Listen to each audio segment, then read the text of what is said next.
I was also interested in what you had to say about truth and lies in American art. Can you remember what you said about that? Yeah, I did. Yeah, it seemed to me that all the realist art, which is mostly American art up until World War II anyway, had to do with the true appearance of things. You know, like the artist would claim that it was the truth, that he saw it or something.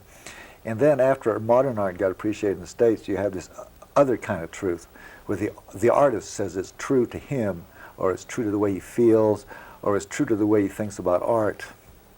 However, they still feel necessary to sort of hang truth on the fine art scene, which I don't agree with, because all the other art scenes, like books, music, and I don't know about music because I don't appreciate music actually, but books and movies, other visual things, don't have this burden of being true. They get to be false, you know?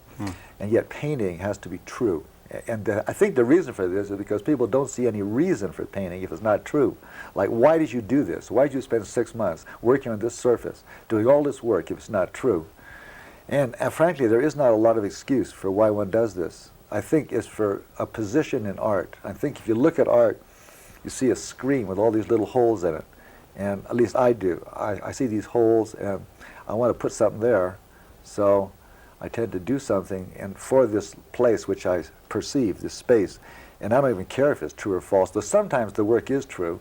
I feel free to make it up for breadth, you know, because otherwise if you just do what you think is right or what you think is you, it's very limited kind of art. And that's the reason for the styles that exist in modern art that are so limited. Like a person will go 15 years doing one thing, you know what I mean? It's just like giant pictures of car fronts or giant shrubs or huge black lines or something. A grown-up can do this for like 10 or 15 years, you know, straight, and talking about it while he does it without any signs of boredom. Okay. That's kind of limited. I don't want to be in that position. I don't want to be still doing Donald Duck because I once honestly saw it in a magazine or something. I want to be able to do anything I want. Yeah. And I don't find my viewpoint, my personal viewpoint, sufficiently interesting to stick with monotonously. Sometimes I find other viewpoints more interesting.